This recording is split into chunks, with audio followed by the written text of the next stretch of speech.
আমি সাদাতের স্ত্রী হিসাবে নিজেকে পরিচয় দিয়ে আজীবন থাকতে চাই। আমি আর বিয়ে করব না। হ্যাঁ, আমি তনির কথা বলছি। যে যাকে আপনারা অনেক ট্রল করতেন, যে তার বয়সের চেয়ে ৩৮ বছর বয়সের একজন পুরুষকে বিয়ে করে সামাজিক যোগাযোগ মাধ্যমে তাকে পেছনে রেখে পোশাক জিনিসপত্র অনলাইনে বিক্রি করতেন। তো যাই হোক, সাদ্দাত আর আমাদের মাঝে নেই, তনির হাজবেন্ড। তো সেই গত হ্যাপি নিউ ইয়ারের দিন ব্যাংককে যান।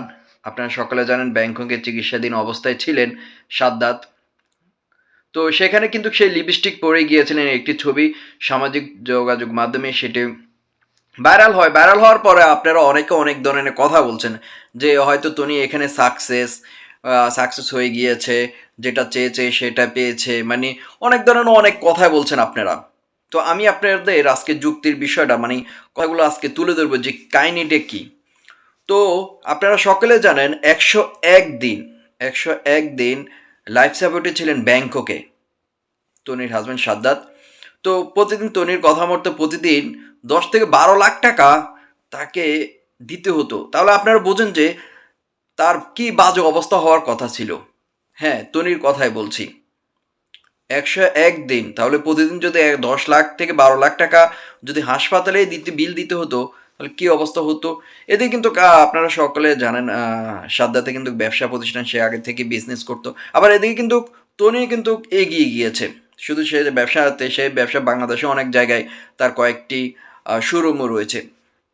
আচ্ছা যাই হোক, সেই বিষয়ে কিন্তু তনি মুখ খুলেছেন যে কেন লিপস্টিক পরেছেন। ভিডিও শেষে বলবো যে সেখানে লিপস্টিক পরে ছবি তুলছে, অনেকে বলতেছে ছবিটা না তুললেও হতো, লিপস্টিক না দিলেও হতো, যে তার এই অবস্থা। তো সব মিলিয়ে পরে বলতেছি, এর আগে বলি তনির হাজব্যান্ড কিন্তু সাদাত একজন ব্যবসায়িক। আহ, তাকে বিয়ে করেন, সে কিন্তু তার একটি ছেলেও রয়েছে সাদ্দাতের। আবার এদিকে কিন্তু তনি আগেও একটি বিয়ে করেছেন, সেই বিয়েতে স্বামীর সাথে বনিবনা না হওয়ার কারণে ছাড়াছাড়ি হয়ে যায়। তারপর এই সাদ্দাত সাহেবের সাথে প্রেম করে তনি বিয়ে করেন। তো ব্যাংকও কিন্তু ১০১ দিন সেখানে লাইফ সাপোর্টে ছিলেন। ডাক্তাররা বলেছেন যে তাকে এগুলো খুলে দেন, খুলে দেন, সমস্যা, আপনি এত টাকা কেন খরচ করবেন, খুলে দেন।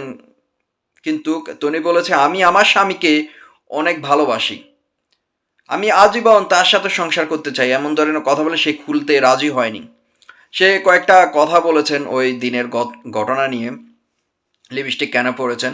তো সেই বিষয়টা সেই বলেছেন যে আমি আমার সন্তানদেরকে কখনো বুঝতে দিই না যে কি হতে চলছে বা কি হবে।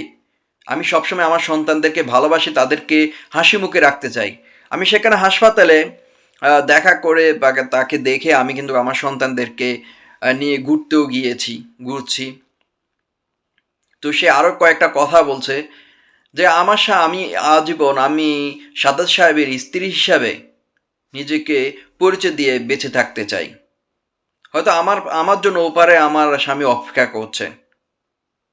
আমি তাকে অনেক ভালোবাসি। আমি গর্বের সঙ্গে বেঁচে থাকতে চাই তার তার পরিচয় দিয়ে। আমি কখনো বিয়ে করব না। আমি প্রাউড ফিল করি তাকে নিয়ে। তো আমি এখন বলবো যে সেই আরও অনেকগুলা কথা বলছে। তার কথাগুলো আমার কাছে ভালো লাগছে। যে কতটুক সে করতে পারবে, তনি কতটুক পর্যন্ত এটার মানে যে কথাগুলা বলেছেন সেই কথাগুলা সে রাখতে পারবে কতটুকু, সেটা সেই ব্যক্তিগতভাবে ভালো জানেন। তো সেখানে কিন্তু আবার হাসপাতালে সেই ব্যাংককে থেকে বাংলাদেশের ব্যাংকক, তার একটি বিজনেস রয়েছে বাংলাদেশ, সেই বিজনেসগুলাও দেখতে হতো। সেখানে কিন্তু একজন নার্সকেও রেখেছেন, তাকেও কিন্তু বেশ মোটা অঙ্কের টাকা দিতে হতো। তো সব মিলে আপনারা বোঝেন যে কি অবস্থা হওয়ার কথা ছিল। কিন্তু এখন টাকার ব্যাকগ্রাউন্ডটা কোথা থেকে আসলো, ১০১ দিন ১০ থেকে ১২ লাখ টাকা।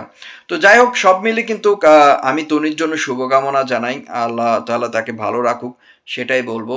সেই এমন মানে বাংলাদেশে সে বুঝিয়ে দিয়ে গিয়েছে ভালোবাসা বয়সের মধ্যে কোনো পার্থক্য নেই, সেটা বুঝেছে।